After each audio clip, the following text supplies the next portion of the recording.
So I'm reporting from that seat. जो असल बदलाव है इस ट्राइबर, रेनॉ ट्राइबर अब बन गई है AMT. Hi guys, I'm Kranti Sambhav. Welcome to Time is Right.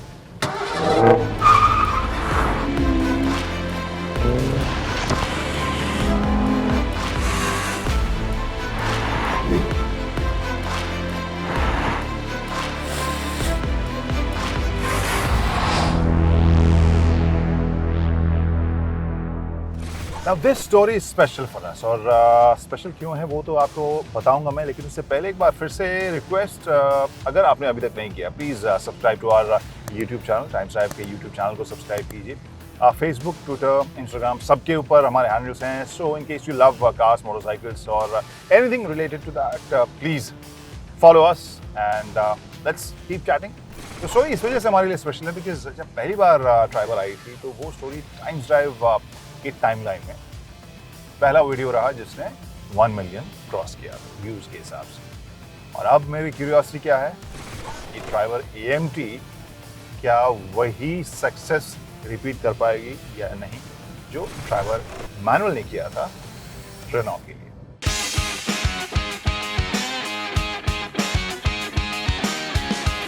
और अब इस ट्राइबर के अंदर एक बार फिर से नजर डालते हैं बैठकर क्या कुछ फीचर्स हैं, क्या कुछ यहाँ पर अवेलेबल है. This one is RX-Z variant और स्टीयरिंग व्हील स्मार्ट आपको साफ़ सुथरी देखने को मिलेगी, बहुत ज़्यादा बड़ी भी नहीं, बहुत ज़्यादा छोटी भी नहीं. और इसके अलावा यहाँ पर आपको लगेगा पैनल जैसे हाँ ये की होल की जगह है, लेकिन यहाँ पर की होल आपको जाहिर सी बात है यहाँ देखने को नहीं मिल रहा है. आप इसके हाइट को एडजस्ट कर सकते हैं, टिल्ट कर सकते हैं. हाँ बट या टेलीस्कोपिक नहीं है स्टीयरिंग व्हील. हाँ इंजन स्टार्ट स्टॉप बटन भी आपको इसमें मिल रहा है और वो स्टार्ट तभी होगा जब ऑटोमेटिक की बात करें तो न्यूट्रल में जब ये गाड़ी रहेगी तभी यही स्टार्ट होगा. तो यहाँ स्क्रीन को मैंने ऑन कर दिया. यहाँ पर बहुत बेसिक या बहुत प्रीमियम नहीं है, समवेयर इन द मिडल. इस स्क्रीन को अगर देखें specially because of the layout, अलग अलग कलर के यहाँ पर रेडियो, मीडिया, फ़ोन सेटिंग्स और ड्राइविंग के कुछ एक इंफॉर्मेशन आपको देखने को मिलेंगे. और ओवरऑल मुझे लगता है कि this segment the price band जिस हिसाब से आती है वहाँ के हिसाब से मैं कहूँगा ये आपको अच्छा लगेगा. देन यहाँ पर कुछ एक आपको फिजिकल स्विचेस देखने को मिलेंगे, लॉक अनलॉक का, और प्लस AC के कंट्रोल आपको उसके ठीक नीचे देखने को मिलेंगे. ये जो रिमोट की है इस ट्राइबर की वो मुझे तब भी ऊटपटांग लगी थी और अभी भी ऊटपटांग लग रही है. बहरहाल यहाँ पर स्पेस आपको सामान रखने के लिए यहाँ भी मिलेगा. इसके अलावा फ़ोन रखने के लिए जगह है, ऑक्स है, प्लस USB का यहाँ पर आपको पॉइंट मिलेगा. कप होल्डर्स यहाँ पर वैसे छोटे साइज़ के, बहुत ही छोटे साइज़ के कप के लिए ये कप होल्डर्स आप देखने को मिलेगा. AC वेंट जो पिछले सीट के लिए है उसकी स्पीड को कंट्रोल करने के लिए यहाँ पर, ब्लोअर की स्पीड को कंट्रोल करने के लिए यहाँ पर कंट्रोल है. और यहाँ पर अगर हम देखें तो चिल्ड कंपार्टमेंट है सामान रखने की. So overall what I feel that Triber को लोग इतना पसंद इस वजह से भी कर रहे हैं क्योंकि अगर मैं देखूँ जो पूरा सरफेस है, लुक है, डिज़ाइन है वो काफ़ी बेसिक है, बहुत ज़्यादा स्टाइलिश में है. आप प्रीमियम नहीं कहूँगा but it does the job. इसके अलावा एक और चीज़ जो मुझे समझ में आई है वो ये कि फंक्शनैलिटी के हिसाब से लगभग जो फीचर्स आज के कस्टमर्स को ज़रूरी होते हैं या काम के होते हैं वो कहीं ना कहीं इनकॉर्पोरेट किया है रेनॉ ने इसमें. चाहे वो इंजन स्टार्ट स्टॉप बटन की मैं बात करूँ, यहाँ पर जगह की बात करूँ, या फिर चिल्ड कंपार्टमेंट की यहाँ पर बात करूँ, प्लस सामान रखने के लिए एक्स्ट्रा अगर जगह की बात करूँ ऊपर भी है और आपको यहाँ नीचे भी है. और सीट के हिसाब से कंफर्ट की बात करूँ तो मुझे लगता है कि या it is not that premium, not so extravagant, but at the same time it does the job. और ज़रूरी चीज़ें जो बहुत ही अहम चीज़ें हैं वो कवर कर लिया रेनॉ ने. That is one of the reasons I think this still works. Anyway अब साइड में अगर बात करें तो यहाँ पर आपको विंडो के कंट्रोल, पावर विंडो के कंट्रोल यहाँ साइड में आपको देखने को मिले. ये हो गई फर्स्ट रो की कहानी. अब मेरे हिसाब से ड्राइवर सीट सेट है. पिछले दोनों रो में मैं जाके एक बार फिर से आपको याद दिलाता हूँ कि रेनॉ ट्राइबर दरअसल खास क्यों है.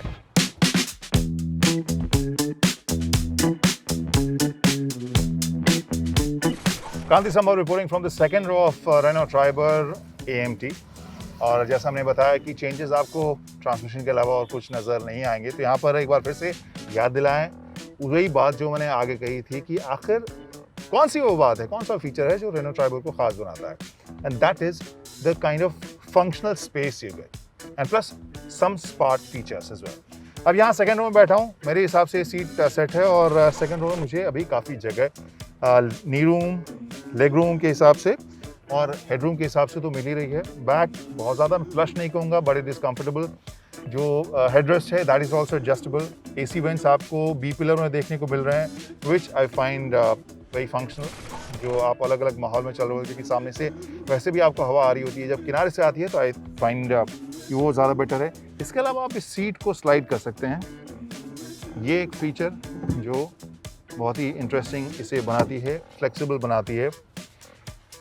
और इसके अलावा जो फीचर है वो है थर्ड रो। और अब इस तीसरी कतार में मैं बैठा हूँ, तीसरे रो इस ट्राइबर में। और जैसा मैंने बताया था, ये सीट भी मैंने अपने हिसाब से एडजस्ट की थी। और उस हिसाब से अगर मैं देखूँ, मेरी हाइट 190 cm है, ऑलमोस्ट 6'3" अगर मैं उसे बताऊँ तो। पाँव ऑब्वियसली काफ़ी ऊंचा है मेरा, that will be uncomfortable. Thai support भी यहाँ पर बहुत ज़्यादा नहीं मिल रहा है, और हेडरूम भी मुझे कम लग रहा है। But again having said that, वो जो मेरी हाइट को भी आप उसमें ज़रूर कैलकुलेट कीजिए, हाइट के हिसाब से।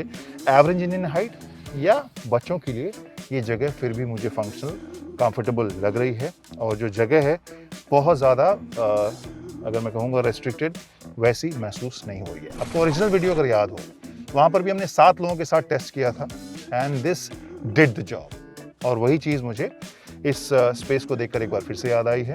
पावर पॉइंट आपको यहाँ पर एक मिलेगा 12 वोल्ट का, प्लस एक्स्ट्रा आपको एसी वेंट्स आपको थर्ड रो के लिए मिल रहे हैं। और जो हेड रेस्ट है वो भी एडजस्टेबल है। और प्लस अगर आपको याद हो, इस सीट की एक और खूबी थी, दिखाएं फिर से। तो तीसरी कतार की एक खूबी तो ये थी कि लगेज स्पेस आपका ख़त्म हो जाएगा, लेकिन अगर आपको जगह की ज़रूरत है और बच्चों को भी आप लगेज ही के तौर पर रखना चाह रहे हैं, तो फिर ये हटा सकते हैं। कैसे? वो इसकी सबसे इंटरेस्टिंग खूबी है।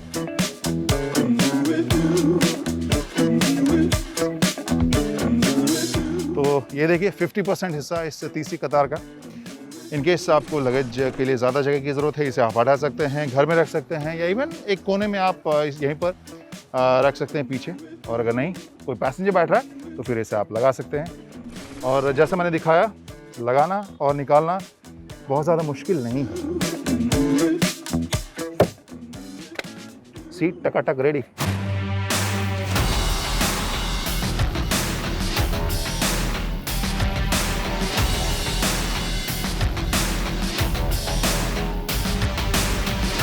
ये काफ़ी इंटरेस्टिंग मुझे लग रही है, क्योंकि यहाँ गियर शिफ्ट से ही अगर मैं शुरू करूँ तो गियर शिफ्ट का जो सेटिंग है वो इंटरेस्टिंग है।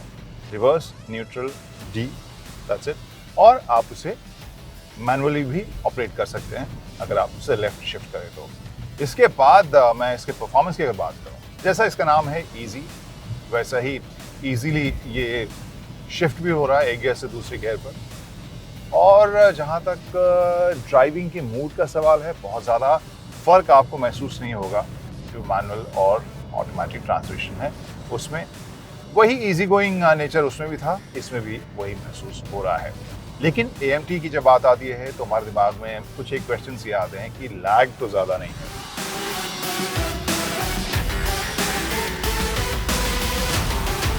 Now let's talk about the transmission। और यहाँ पर सवाल वही कि क्या लैग आपको महसूस होगा, क्या इसका परफॉर्मेंस जो है वो आपको सैटिस्फैक्ट्री लगेगा। और that is the operative word, क्योंकि सैटिस्फैक्ट्री आपको लगेगा। जिस तरह के ड्राइव की आप इससे उम्मीद करते हैं वहाँ पर ये सैटिस्फाई करेगी। बहुत ज़्यादा मैं आपको ये नहीं कहूँगा कि हाँ ये बहुत स्पिरिटेड या बहुत ही मज़ेदार रोमांचक ड्राइव है, ऐसा नहीं है। But at the same time जिस तरह के अर्बन माहौल में, जिस तरह के सेगमेंट में, जिस तरह की ज़रूरतों के लिए कार आई है या पेश की गई है, आई think this does the job.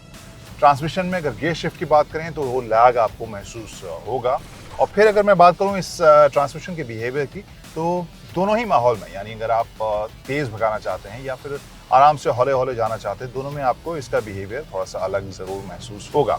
Urban माहौल में जिस तरह से हम आराम से एक्सीलरेट करते हैं, आराम से आगे बढ़ते हैं, वहाँ पर अगर मैं देखूँ तो लैग तो मुझे महसूस होगा ही। ट्रांसमिशन में एक गियर से दूसरे गियर में जाने में थोड़ा सा वक्त आपको लगेगा। लेकिन अगर मैं इस थ्रॉटल को ज़ोर से पुश करूँ और इस कार को बताऊँ कि हाँ मुझे थोड़ी तेज़ जाना है, तो वहाँ पर थोड़ा वक्त देती है गियर शिफ्ट करने में। लेकिन इस वाले जोन में जाकर आवाज़ जो है वो आपको परेशान करती है। इंजन के ऊपर आपको साफ पता चलता है कि प्रेशर ज़्यादा बढ़ रहा है। सो आई वुड से जिस तरह की रिक्वायरमेंट, जिस तरह की उम्मीद आप इस कार से रखते हैं, वहाँ के हिसाब से मुझे काफ़ी कंफर्टेबल, काफ़ी ईज़ी गोइंग ट्रांसमिशन लग रहा है। लैग है, उसमें कोई शक नहीं है, लैग तो है, लेकिन आई वुड से सैटिस्फैक्टरी है उसका परफॉर्मेंस। और आखिर में जब हम सवाल पूछते हैं कि बिंदु कहाँ विश्राम करती है, देन यू नो कि स्टोरी खत्म होने वाली है। और यहाँ इस रेनो ट्राइबर AMT को लेकर जो हमारा वर्डिक्ट है वो यही है कि रेनो के हाथ में एक बार फिर से एक विनर है। वाई? बिकॉज जिस तरह की यूटिलिटी, जिस तरह की रिक्वायरमेंट के लिए ट्राइबर को आप पसंद करते हैं या लेना चाहते हैं, वहाँ पर आप इसकी परफॉर्मेंस को उतना ज़्यादा स्पिरिटेड या तेज़ तर्रार नहीं देखना चाहते हैं। और दिस AMT वर्क्स, हाँ थोड़ा सा लैग है, but at the same time जो परफॉर्मेंस है वो काफ़ी इजी गोइंग है। आई थिंक कस्टमर्स जो है वो पसंद करेंगे। अर्बन माहौल में वो काम करेगा, दैट विल बी सफिशिएंट। और इसके अलावा जो सबसे बड़ी बात वो मुझे नज़र आ रही है कि मैनुअल और ऑटोमेटिक के बीच में जो प्राइस डिफरेंस है वो उतना ज़्यादा नहीं है जितना हम आमतौर पर देखते हैं। And that is the reason I think this is again going to be a fantastic product for Renault as far as sales figures are concerned. लेकिन ये तो मेरी राय है, आप क्या सोचते हैं वो हम ज़रूर जानना चाहेंगे, कमेंट सेक्शन में बताइएगा। और इसके अलावा अगर अभी तक आपने सब्सक्राइब नहीं किया है, आप सजेस्टेड वीडियो में हमारा ये वीडियो देख रहे हैं, तो प्लीज़ टाइम्स ड्राइव के चैनल को यूट्यूब के ऊपर सब्सक्राइब कीजिए। And then we are present on now all other platforms, Twitter, Facebook, Instagram, सभी जगह आइए और जुड़िए हमारे साथ और let's start chatting. Why you mad? Why you shot? My team ballin' to the top. Don't blame me if you flop. Ayy.